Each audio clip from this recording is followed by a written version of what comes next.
What's up, guys? You're watching Living the Denver Boulder Lifestyle. My name is Rachel Kennedy, and today we're going to be talking about the worst neighborhoods in the Denver area. My video last week went over the most affordable neighborhoods in the Denver area, so I thought it'd be great this week to talk about maybe the places that you want to reconsider living. Now, in compiling this list, I really focused on the areas or the neighborhoods in Denver that I know have higher crime and maybe the home values aren't quite as high. So there are definitely neighborhoods that I talked about in my video last week that are going to coincide with this week's video. Before we get started, I would love to have you hit that like and subscribe button so that you get notified every time I put new videos out.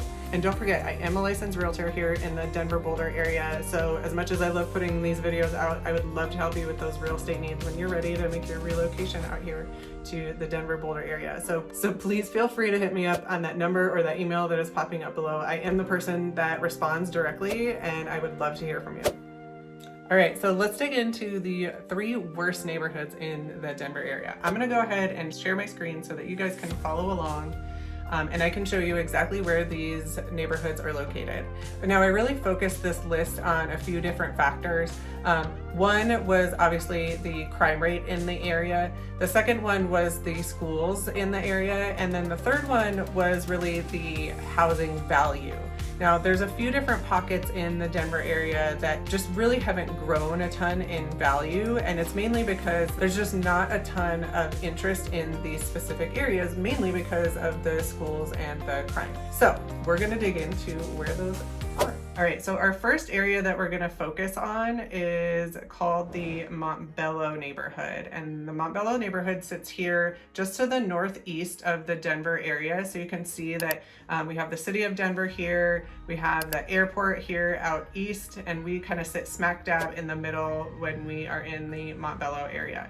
Admittedly, it does have a really good central location. You can pop into the airport if you work at the airport really easily.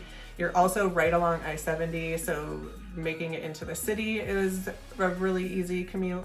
And you'll see right here to the north of Montbello is a really big stretch of land. All right, and you can see that Montbello sits just to the south of this huge open plot of land. This is called the National Wildlife Refuge, and it is 15,000 acres of land where they bring in wildlife. There is a really cool park in the wildlife refuge that it's kind of like a wild zoo. You can go and walk on a bridge and it oversees like all of the lion's den, and there's monkeys and all kinds of stuff. So as far as location goes, I think Montbello has something going for it, but it's really the crime, schools, and the housing value that brings its rating down.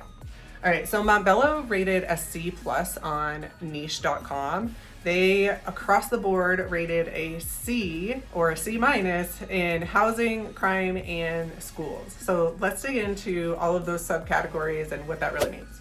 So the school that Montbello feeds into is called the Denver Center for International Studies. Sounds really cool, but it only ranked a 2 out of 10 on greatschools.org.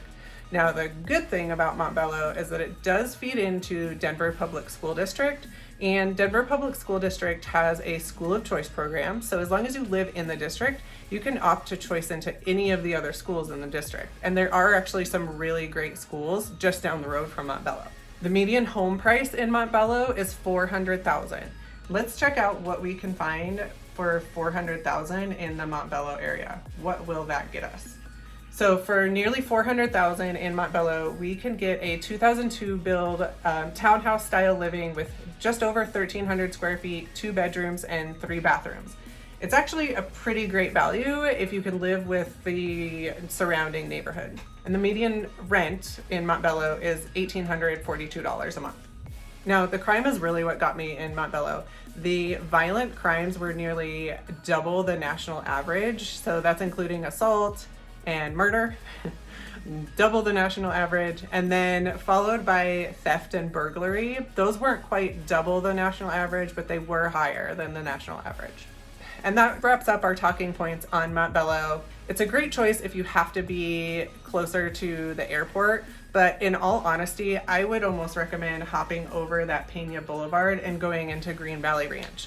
The homes are newer, the crime tends to be a little bit lower, and overall the homeownership ratio to homeowners and renters is higher.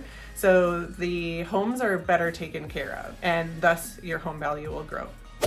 All right, and the next neighborhood we're going to talk about is called Westwood.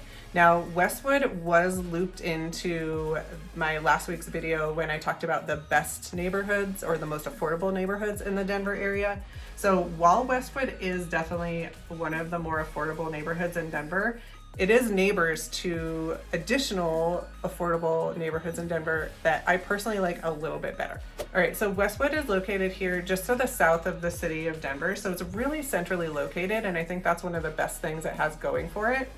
But unfortunately, the neighborhood just doesn't have a ton of growth and great things going on for it. Again, the crime's higher, the schools aren't great, and the home values, I just don't see them growing as much as the surrounding areas. So our borders of the Westwood neighborhood are Federal to the east, Sheridan to the west, and then we have Alameda on the north and Mississippi to the south. And you'll see that we also have this Morrison Road, which cuts right through diagonally through Westwood. The interesting thing about the Westwood neighborhood is that it was started by P.T. Barnum of Barnum and Bailey Circus. So he bought the land in the late 1800s and with the plan to develop a subdivision, and then he just never did anything with it. So when World War II started, people came into the Westwood neighborhood because it was some of the cheapest land in the area, and they started building up housing. So most of the housing in the Westwood neighborhood is built in the 30s and 40s. So Westwood got a C- rating on niche.com. Housing got a D, schools got a C+, and crime got a C-. There are several different schools that feed into the Westwood or service the Westwood neighborhood. Several different elementary schools, and 3 different high schools. All of them that I looked into only got a 2 out of 10 rating on greatschools.org.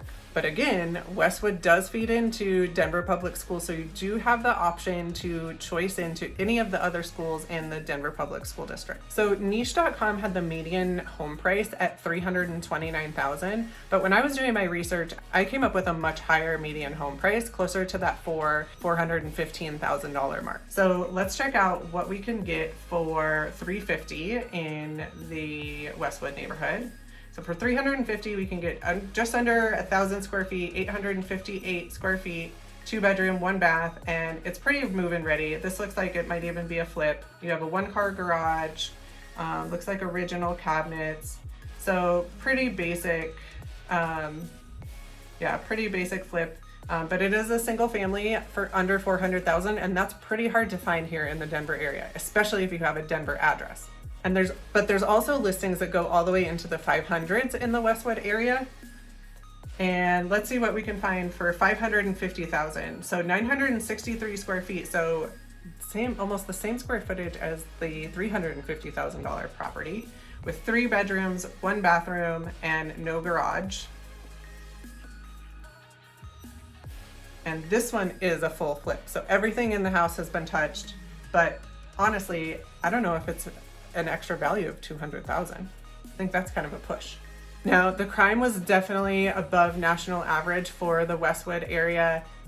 The violent crimes, the assault and the murder were, again, almost twice the national average, but burglary and theft were actually higher than they were in the Montbello area. While Westwood does have a great location, very centrally located, and it is surrounded by other neighborhoods that are growing rapidly and the values are rising, for whatever reason, Westwood just hasn't really taken off. They do have a neighborhood council who since 2016 has been trying to revitalize the neighborhood. And Morrison Road, that diagonal road that runs through the neighborhood, where they've been trying to put in cultural centers, shops, art galleries, and all that kind of stuff. But for whatever reason, it just really hasn't taken off. So I think that Westwood really needs a more aggressive approach to really draw in a little bit more attention and to help start cleaning up that neighborhood. All right, and our final neighborhood on the worst of Denver list is going to be the Swansea neighborhood. Now, I think that the location of the Swansea neighborhood is almost one of the things that really drags it down a little bit. So let's check out where it is. Swansea is located just to the north of Denver. Out of the three, this one definitely has the most central location. It does sit over I-70 from downtown Denver and the Rhino neighborhood, which is one of the hottest neighborhoods in Denver. But what makes it so undesirable is the fact that it's surrounded by factories. There's a Purina dog food factory that you can smell in the neighborhood. There is the Denver Coliseum, which hosts our National Stock Show, and then there also is the Denver Fairgrounds. So there's a lot of industrial that is surrounding this neighborhood, which is actually why it became in existence altogether. So in the 1800s, when factories were starting to be built in the Denver area, north of Denver, a lot of the European immigrants took over the Swansea area, started building up their housing, and created their own little city with banks, saloons, restaurants, all that kind of stuff here in the Swansea neighborhood. So that's how it came to fruition. It does have some really, really cool history. A lot of the houses in the Swansea neighborhood were built in the turn of the century, all the way into, I would say, a 50s build or a new build would be the newest property you can find. And that new build would obviously be a scrape of a previous house that currently, that got built up. We don't see a ton of that happening in the Swansea neighborhood though. So you can see here that the Swansea neighborhood sits very close to both I-70 and I-25, our two busiest highways. So this is a really busy junction of the highways, and you get a ton of pollution from those cars and all that traffic going by.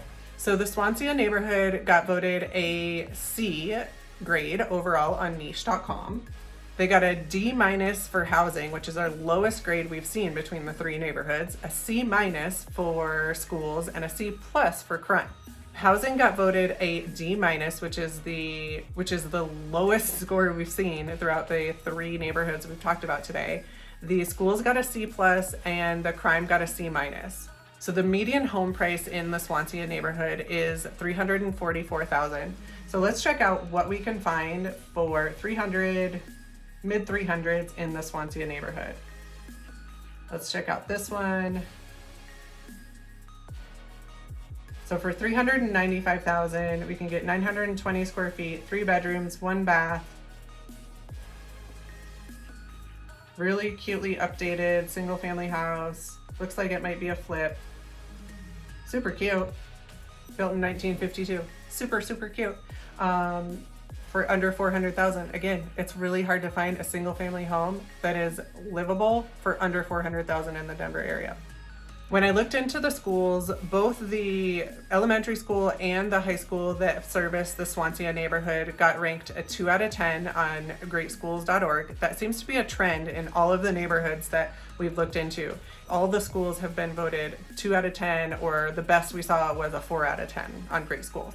And interestingly, the crime for burglary and theft, including vehicle theft, was almost 3 times the national average in the Swansea neighborhood. I was super, super surprised by this, but now that I think about it, having such a central location and being in a pretty industrial area, I'm not really surprised that vehicle theft is so high here. Now, out of the 3 neighborhoods, I feel like Swansea probably has the best opportunity for growth and increase in value.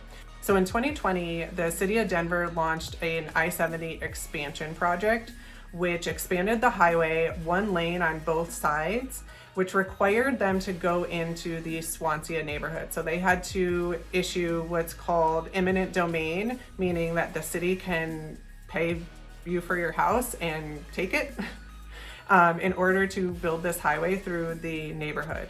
So in exchange for encroaching on the neighborhood, the city of Denver agreed to build what's called a cover park to help merge the gap between that Swansea neighborhood and the Clayton neighborhood that sits just to the south of it.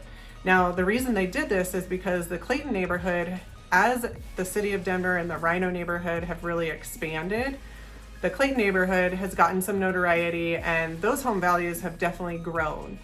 So the idea there was to give a bridge between the Clayton neighborhood and the Swansea neighborhood, which will hopefully over the years increase those values and help really clean up the Swansea neighborhood, both in the crime and the home values. So the cover park is this beautiful, beautiful park that they built on top of the underpass that they built over I-70, the highway.